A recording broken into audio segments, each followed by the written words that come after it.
us here in Hollywood. It's Friday, and we all have something in common tonight. None of us had anything better to do than this. I want to welcome those of you who joined us earlier in prime time for Game 4 of the NBA Finals from Boston, where the fans have taken a particular dislike to Warriors power forward Draymond Green. Everybody doesn't love Draymond in Boston.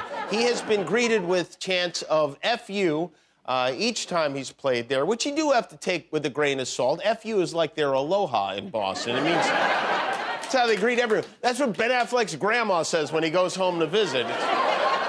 Greene and his Warrior teammates were not happy with all the four-letter words Boston fans have been throwing at Draymond. Few of them called it classy, and I detected a hint of sarcasm when they said it. But here's the thing. Being upset with Boston sports fans for being drunk and abusive is like being upset with Spirit Airlines for losing your bag. You knew what you were getting into when you went, but Game 5's Monday night. We'll have another special primetime show ahead of that one. And on Monday morning, part 2 of the insane congressional hearings detailing what happened at the Capitol on January 6th. More than 20 million Americans watched that live last night. It was deeply unsettling. Even just hearing Jared Kushner's voice was deeply unsettling. If you didn't watch, here's what you missed, a message to Donald Trump in a nutshell. Thanks to your bull, we are under siege. Yes, that was Vice Chair Liz Cheney recounting an email sent on January 6th from a lawyer from Mike Pence to one of the lawyers helping Trump try to overturn the election. Who could have ever guessed Dick Cheney's daughter would be our last hope for democracy? But here we are, and there she was. She was very effective. She painted a brutal, damning, brazenly un-American portrait of a seditious president in his attempt to overthrow the very concept of democracy. And yet, there's still a good chance in 3 years he'll be back in the Oval Office eating bacon double cheeseburgers with Kanye. Man, do I hope Republicans pay attention to these hearings. You know, we heard a lot of the details of the attack before. We didn't know how premeditated it was until last night. This was a coordinated effort to take control of the country. In fact, that's probably going to be the basis for Trump's defense. He's going to say it was way too coordinated for him to have been in charge of the effort. There was damaging video testimony from Trump's inner circle, from his own family. In fact, we learned that Trump did not call in the National Guard to stop the attack. He made that up when he said it. We also learned that when his supporters were breaking in windows chanting, "Hang Mike Pence," Trump was watching on TV. He said maybe they have the right idea. Maybe Mike Pence deserved it. This is his own vice president. And Mike must have been crapping his pants while this was happening because it was totally crazy. Multiple Republican lawmakers went so far as to ask Trump for pardons in exchange for their efforts to overturn the election for him, which is exactly the kind of thing innocent people do. They're doing everything they can to slip around this. The Republican House Judiciary Committee today tweeted, "All old news." Yeah, that was also Eichmann's defense at Nuremberg, okay? Guys, it was 1943. Old news isn't a defense. Though I guess the fact that they didn't call it fake news is progress, but it boggles the mind that the vast majority of Republicans are going along with this idea that the whole thing is a partisan political stunt. Bill Barr, Betsy DeVos, Liz Cheney, Mike Pence, these people are not Democrats. These are not Antifa, okay? Fox News is so intent on burying their viewers' heads in the sand. Not only didn't they show the hearing last night, they went commercial-free for 2.5 hours so their viewers wouldn't switch the channel to see what is actually going on. They went into overdrive trying to make it seem like what happened was just a rowdy group of party people sneaking into the movies or something. The idea that this was a coup or a coup attempt. There's no evidence of anything like a coup here. Acting like it was a massive coup and an insurrection. It was not an insurrection. It was not even close to an insurrection. The reality is it was not an insurrection. There was no insurrection? There was no insurrection. There was a riot, a small one, that got a little bit out of hand. January 6th was actually an overwhelmingly peaceful march. They were afraid of some goofball, trespassing, nutty rioters. How does a guy putting his feet up on Nancy Pelosi's desk put democracy at risk? What if we turn off the volume and just watch the images? Does it look like a sedition, a coup? You tell me. Yeah, it looks like a coup. It looks like doesn't just look like a coup. To me, it looks like a cuckoo for Cocoa Puffs is what it looks like. 5 people were killed on that day by those nutty goofball trespassers. And then, this morning on Fox and Friends, they even went so far as to encourage people not to watch in song.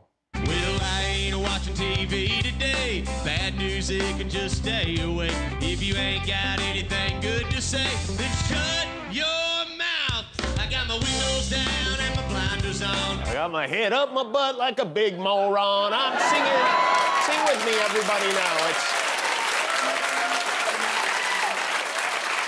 unbelievable. And the worst part is, no matter how damaging these hearings are, you know Trump is at home, so thrilled to be back on in prime time. He can't stop pulling his nipples. He's crazy. He loves it. Trump responded with not 1, but 14 Manic posts that no one saw on Truth Social, starting with, the Unselect Committee didn't spend 1 minute studying the reason that people went to Washington, D.C. in massive numbers, far greater than the fake news media is willing to report, or that the Unselects are willing to even mention, because January 6th was not simply a protest. It represented the greatest movement in the history of our country to make America great again. It was about an election that was rigged and stolen and a country that was about to go to hell. And look at our country now. Yeah, look at what you did to our country. We are in hell. Thanks a lot. I mean, this is some defense. Basically, his defense is, yeah, I robbed the bank, but look how many other people I got to do it with me. Probably the toughest moment for Tanik and Lie Walker was seeing his daughter, his own pride and joy, tell the committee that she believed Bill Barr when he told her the election wasn't rigged, that he lost. This is how he tried to spin that moment. He wrote, Ivanka Trump was not involved in looking at or studying election results. She had long since checked out and was, in my opinion, only trying to be respectful to Bill Barr in his position as Attorney General. He sucked. Yeah, he sucked on your man-teats the whole time he worked for you. And then bailed when you went nuts 2 weeks before they dragged you out of that office. I love his argument that Ivanka, his senior White House advisor, had checked out. In the Trump family, that's called being thrown under the Access Hollywood bus. He played all the hits. He called the hearings one-sided, totally partisan, political witch hunt. So the all-caps witch hunt is back. There's no defense for any of this, but that doesn't mean they won't dig deep to find one. Garbagey Taylor Greene was on the floor of the House defending His Majesty with a very powerful statement. There is something terrible happening in this process, and it's called defamation of character. The 45th president of the United States' character is being defamed, and all of his staff and his family and all Republicans, everyone's reputation is being defamed as lies are being told about all of us and President Trump just for politics. And it makes me sick. No, I hope it makes you sick enough not to come into work, because then Congress Karen, she had an accident. She once again crashed headfirst into the English language. No one on this January 6th committee dares to ask a question, what is happening to these people and why their due process rights are being so flagrantly and horrifically violated. Always sounds like a drunk driver fighting with a cop, right? Their rights are being flagrantly violated. Even Donald Trump is like, okay, not that poorly educated. But as far as ass-kissing goes, Klan Mom finished a distant second this week to balding novelty tie owner from One America News. We here at One America News would like to say thank you, President Trump. Your legacy as a patriot is unquestionable. You have inspired countless millions and shown our nation what it truly means to make America great again. For One America News, I'm Pearson Sharp. Generic Viagra delivered within 48 hours in discreet packaging on approval. No one will know but you. Wow. I can't think of a finer advertisement to follow that heartfelt tribute. On behalf of all our flaccid male viewers who need a broom handle and duct tape to get it up, thank you, Mr. President. Your boner's in the mail. Back to basketball. You know, I mentioned tonight we saw Game 4 of the NBA Finals. The tickets to this series are going for record-high prices. Up in San Francisco, the worst seats for Game 1 were going for $800. It's almost a whole tank of gasoline. And from time to time, We like to find out what fans love more, their team or being on TV. So we went up for game one. We got in the arena to find out how long we could keep a passionate Warriors fan from getting back to his seat during the fourth quarter in a new 2022 edition of Clock Block. We're in the last couple minutes of the game, and it's a heck of a game you're missing. Tell us your name. Jason Leonard. Jason, where you from? Walnut Creek. Big Warriors fan? Yes. Let's get you mic'd up, Jason. We're trying to get you back to your seat as soon as possible. Good, man. Sorry about our son. He's only got one arm. Thank you for missing the fourth quarter to talk to us. Hit me up. Let's do some vocal warm-ups. Let me hear you say, unique New York, unique New York. New York. New York. Wow, we're missing some game, Jason. Let me hear you say, if Boston's butter is bitter, will the bitter butter make Boston's batter bitter? If Boston's butter's bitter, will it make Boston's bitter butter better? Oh, so close, Jason. Yeah. So no! Close. Go Warriors! It's the finals on Jumbotron TV. Yeah. Hey, let him hear it, folks. Let him hear it. Yeah. Jason, hear it. They love you out there. Yeah. They are loving you out there. Go Warriors! Hey, what's the score? Gotta get you back in those seats. You're missing the whole game. All right, Dub Nation. Time to guess what Jason has in his mouth. Shove this in your mouth as much as you can in your mouth. Seriously? Yeah, as much as you can. Shove it through your mouth. And keep your mouth shut. Don't let anyone see it's in there. Hold up one finger for nachos. Hold up two fingers for peanuts. Hold up three fingers for cotton candy. Hold on.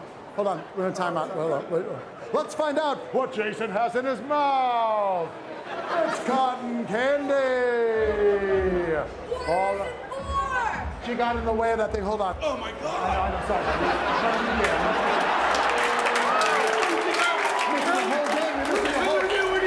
I'm trying to get you back to your seat as soon as possible. If I'm on Jumbotron, I just want to say hello to all the Warrior fans. Way to go. San Francisco, you rule. We're not live. We're not live. 1 second. Come on, cameraman. You got to give me some clues. Here, put it. Come on, man.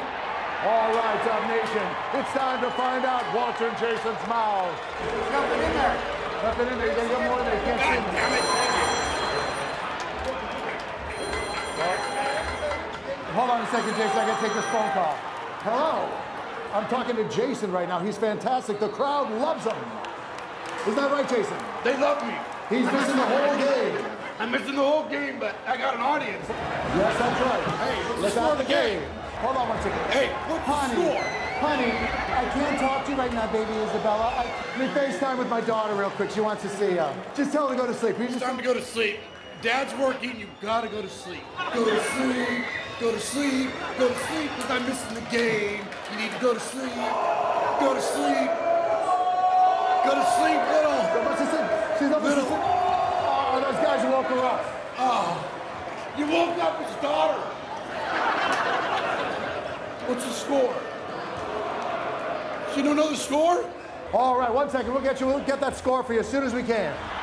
It's a 1-point game. Oh, wow, you're really missing some game here. What are they saying? They're saying they want more cotton candy? 1 second. All right, one more cotton candy.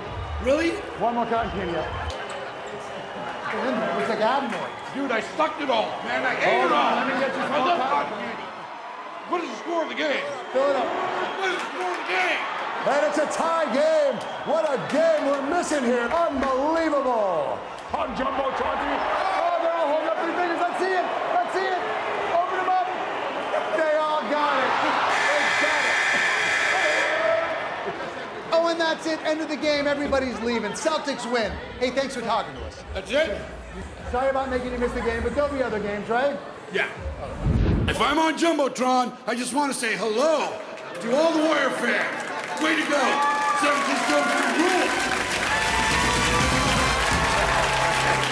Congratulations on making it to the end of a YouTube video. Why not celebrate by clicking the subscribe button? You earned it.